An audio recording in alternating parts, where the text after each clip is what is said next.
जय हिंद फ्रेंड्स। आज हम लोग विज्ञान के दूसरा चैप्टर प्रकाश का परावर्तन के ऑब्जेक्टिव क्वेश्चन को देखेंगे और पढ़ेंगे, जो कि मैट्रिक बोर्ड परीक्षा 2022 के लिए बहुत ही उपयोगी है।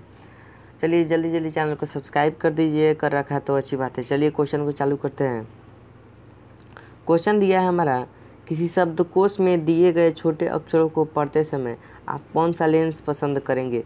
अगर किसी शब्दकोश में छोटा अक्षर पढ़ने की बात की जा रही है ना, तो वहाँ पे हम उत्तल लेंस का प्रयोग करते हैं। कैसा लेंस? उत्तल लेंस, जिसका फोकस 5 सेंटीमीटर हो। ठीक है, इसका राइट आंसर हमारा सी हो जाएगा। कौन सा लेंस अपसारी लेंस कहा जाता है? कौन सा लेंस अपसारी अर्थात जो प्रकाश की किरणें हैं उसको अपसारित कर देता है, तो हमारा अवतल लेंस अपसारी लेंस कहलाता है। ठीक है, 50 क्वेश्चन का सीरीज चलेगा, जिसमें इससे बाहर क्वेश्चन पूछेगा ही नहीं। इससे बाहर क्वेश्चन अगर पूछ दिया ना, प्रीवियस ईयर उठा के देख लीजिए। अगर पूछा होगा इससे बाहर तो हमारे चैनल को आप अनसब्सक्राइब कर दीजिएगा। चलिए तीसरा नंबर क्वेश्चन है, उत्तल लेंस की फोकस दूरी 20 सेंटीमीटर है, लेंस की क्षमता क्या होगी। किसी उत्तल लेंस की फोकस 20 सेंटीमीटर है तो लेंस की क्षमता क्या हो जाएगी। तो चलिए देखते हैं लेंस की क्षमता। तो इसकी लेंस की क्षमता हो जाएगी 5 डाईएप्टर। लेंस की क्षमता 5 डाईएप्टर। ठीक है, चलिए 4 नंबर क्वेश्चन है, लेंस के मुख्य फोकस की संख्या कितनी होती है। लेंस में मुख्य फोकस 2 होती है, क्योंकि लेंस आगे और पीछे दोनों सतहों से ना होती है, इसीलिए मुख्य फोकस का 2 होता है। इसका आंसर हो जाएगा ए। 5 नंबर क्वेश्चन, प्रकाश के अपवर्तन के कितने नियम है। जितने प्रकाश के परावर्तन का नियम है उतना ही प्रकाश के अपवर्तन के नियम है। इसका आंसर हो जाएगा 2। 6 नंबर क्वेश्चन है, किसी लेंस के द्वारा सिर्फ काल्पनिक प्रतिबिंब बनता है। किस लेंस के द्वारा सिर्फ काल्पनिक यानी आभासी प्रतिबिंब बनता है। तो उत्तल कहाँ है? यहाँ पे अवतल। लेंस में आएंगे ना तो अवतल में सिर्फ काल्पनिक बनेगा, और दर्पण में आएंगे ना तो उत्तल और समतल में सिर्फ काल्पनिक प्रतिबिंब बनता है। 7 नंबर क्वेश्चन दिया है, किसी माध्यम के लिए अपवर्तनांक का मान क्या होता है। साइन आई बटा sine R equal to mu होता है। इसका आंसर क्या हो जाएगा? बी, साइन आई बटा साइन आर। 8 नंबर क्वेश्चन है, अवतल लेंस में आवर्धन एम बराबर क्या होता है। अवतल लेंस आवर्धन एम बराबर कहता है यू बटा भी। 9 नंबर क्वेश्चन है, तुड़ी क्षमता वाले लेंस का फोकस अंतर क्या होता है। तुड़ी क्षमता वाले लेंस का फोकस अंतर क्या होता है। तो जितने तुड़ी क्षमता वाले लेंस होते हैं ना, उसका फोकस अंतर 50 सेंटीमीटर होता है। 10 नंबर क्वेश्चन है, 1 मीटर फोकस दूरी वाले लेंस की क्षमता क्या होगी। 1 मीटर फोकस दूरी वाले लेंस की क्षमता क्या होगी? 1 डाईएप्टर। 1 डाईएप्टर होगी। कभी भी 1 मीटर फोकस दूरी वाले लेंस की क्षमता 1 डाईएप्टर होती है। 11 नंबर क्वेश्चन है, एक उत्तल लेंस क्या होता है। एक उत्तल लेंस क्या होता है? सभी जगह समान मोटाई, बीच की अपेक्षा किनारों पर मोटा, किनारों की अपेक्षा बीच में मोटा होता है।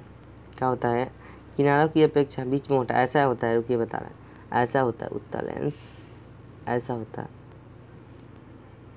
इस टाइप का होता है, रुकिए बता रहे हैं। उत्तल लेंस ऐसा आता है और ऐसे होता है, किनारों की अपेक्षा बीच में मोटा रहता है। 12 नंबर क्वेश्चन है, किसी बिंब का वास्तविक तथा समान आकार का प्रतिबिंब प्राप्त करने के लिए बिंब को उत्तल लेंस के सामने कहाँ रखेंगे। वास्तविक और समान आकार, यहाँ पे मेन पॉइंट पकड़ना है। बोल रहा है वास्तविक और समान आकार को प्रतिबिंब प्राप्त करने के लिए बीम को उत्तल लेंस के सामने कहाँ रखेंगे। तो देखिए, वास्तविक और समान आकार प्राप्त करने के लिए फोकस दूरी की दुगनी पर रखेंगे, हम 2f पर रखेंगे। किस पर रखेंगे? 2f पर। 13 नंबर क्वेश्चन, निम्न में से कौन सा पदार्थ लेंस बनाने के लिए उपयुक्त नहीं। मिट्टी से लेंस नहीं बनाया जा सकता कभी भी। लेंस कभी भी कांच से ही बनता है। इसका आंसर मिट्टी। 14 नंबर क्वेश्चन है, 2 माध्यमों के सीमा पृष्ठ पर एक प्रकाश किरण लंबवत आपतित होती है। 2 माध्यमों के सीमा पृष्ठ पर प्रकाश किरण लंबवत आपतित होती है, तो अपवर्तन कोण का मान क्या होगा। लंबवत जब आपतित होगी तो अपवर्तन कोण का मान 0 डिग्री होगा। इसका आंसर ए हो जाएगा। देखिए, यहाँ पे जब सीधी आ रही है किरण तो सीधा ही ना हो जाएगी, तो इसका परावर्तन कोण क्या हो जाएगा? 0 हो जाएगा। 15 नंबर क्वेश्चन है, यदि आपतन कोण तथा अपवर्तन कोण हो तो कोणीय विचलन क्या होगा? कोणीय विचलन क्या होगा? तो कोणीय विचलन हो जाएगा कोण I माइनस कोण R। 16 नंबर क्वेश्चन है, जब प्रकाश की किरणें दो माध्यमों को अलग करने वाली सतह पर पड़ती है तो वह बिना मुड़े सीधे निकल जाती है। तो वह बिना मुड़े सीधे निकल जाती है। पानी से भरी बाल्टी की गहराई कम मालूम पड़ने का कारण? प्रकाश का अपवर्तन। प्रकाश का अपवर्तन। अच्छा, आप लोग देखे होंगे कि किसी गिलास में अगर पानी भर देते हैं और उसमें पेंसिल डालते हैं तो पेंसिल हमें थोड़ी मुड़ी दिखाई देती है। ऐसा क्यों होता है? प्रकाशीय भ्रम के कारण होता है, प्रकाश का अपवर्तन जिसे कहा जाता है। ठीक है। 18 नंबर क्वेश्चन देखते हैं, जब प्रकाश एक माध्यम से दूसरे माध्यम में जाता है तब अपवर्तन होता है। क्या होता है? अपवर्तन होता है। किसका अपवर्तन होता है? प्रकाश की चाल में परिवर्तन के कारण अपवर्तन होता है। 19 नंबर क्वेश्चन है, सघन माध्यम से विरल माध्यम प्रवेश करने पर आपतन कोण तथा अपवर्तन कोण में क्या संबंध रहता है? जब सघन माध्यम से विरल माध्यम प्रवेश करते हैं तो आपतन कोण तथा अपवर्तन कोण में क्या संबंध रहता है? अपवर्तन कोण बड़ा होता है। जब सघन से विरल में जाएगा तब अपवर्तन कोण बड़ा होगा। 20 नंबर क्वेश्चन है, जब प्रकाश की किरण हवा से कांच के प्रिज्म की अपवर्तन सतह से होकर प्रवेश करती है हुई दूसरे अपवर्तन सतह से बाहर निकलती है तब वह मुड़ जाती है। कहाँ मुड़ जाती है? लंबवत के निकट मुड़ जाती है। कहाँ? लंबवत के निकट, यानी प्रिज्म के आधार की ओर।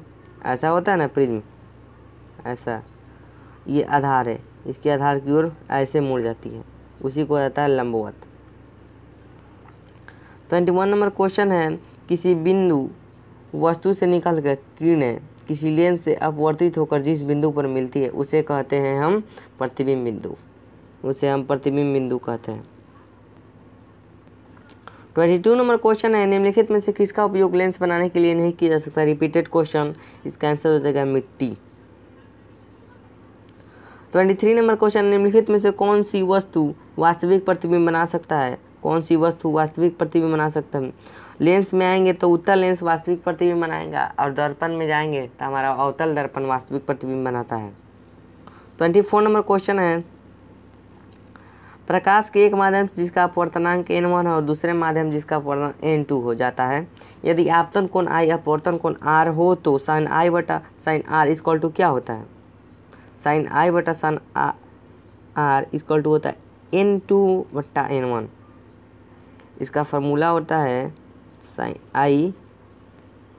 I बटा साइन R, ऐसा रहेगा।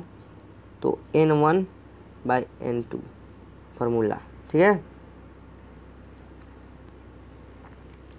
बेंजीन का अपवर्तनांक क्या होता है? बेंजीन का अपवर्तनांक दिया है 1.30।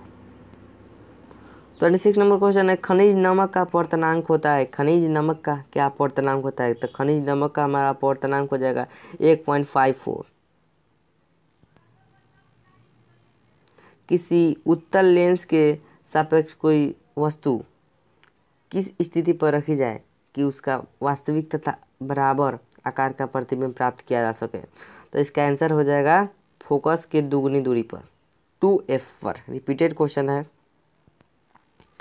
28 नंबर क्वेश्चन है, उत्तल लेंस में जब वस्तु फोकस एवं लेंस के बीच रखी जाती है तब प्रतिबिंब कहाँ बनता है? उत्तल लेंस में जब वस्तु फोकस एवं लेंस के बीच रखी जाती है तब प्रतिबिंब कहाँ बनता है?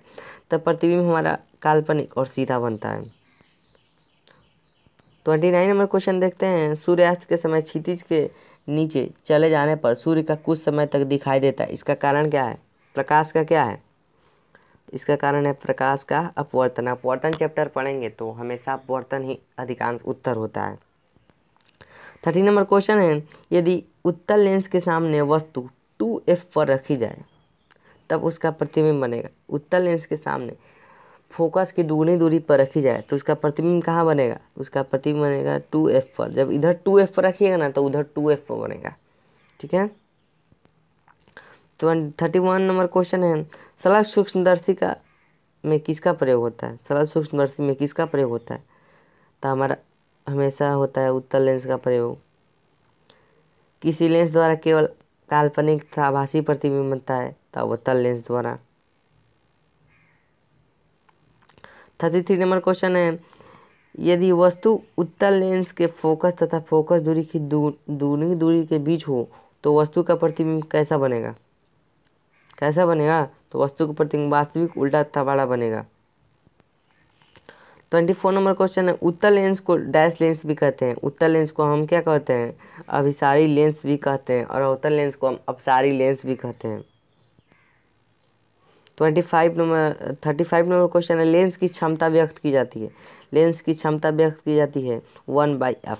लेंस की क्षमता 1/f फोकस दूरी के व्युत्क्रम द्वारा, यानी 1/f। 36 नंबर क्वेश्चन है, उत्तल लेंस द्वारा आवर्धित काल्पनिक प्रतिबिंब तब बनता है जब वस्तु कहाँ रहती है? जब वस्तु फोकस और लेंस के बीच रहती है। 37 नंबर क्वेश्चन है, सघन माध्यम से विरल माध्यम में गमन करने पर आपतन कोण आई अपवर्तन कोण आर में क्या संबंध होता है? तो आपतन कोण आई अपवर्तन कोण में आर में छोटा हो जाता है। क्या होता है? आई आर से छोटा हो जाता है।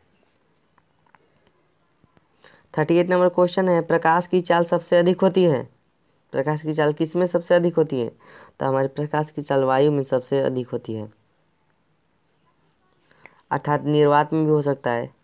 निर्वात में भी हो सकता है। अगर निर्वात दिया हो तो निर्वात मारिएगा, अगर निर्वात में वायु दिया हो तभी वहीं मारिएगा, अगर सोने दिया हो तभी वहीं होगा उसका आंसर। 39 नंबर क्वेश्चन है, लाल और नीले वर्ण की किरणों के कांच की सतह पर वायु में आपतन कोण समान है तथा कांच में अपवर्तन कोण क्रमशः R1 तथा R2 है, तब क्या होगा? जब R1 तथा R2 समान होना तब इसका आंसर क्या हो जाएगा? ये होगा इसका answer R1 less than R2। अब आते हैं 61 क्वेश्चन दे दिया है, या 40 होगा। 40 नंबर क्वेश्चन है, एक गोलीय दर्पण और पतले लेंस में से प्रत्येक की फोकस दूरी 25 सेंटीमीटर है, तब क्या होगा इसका आंसर?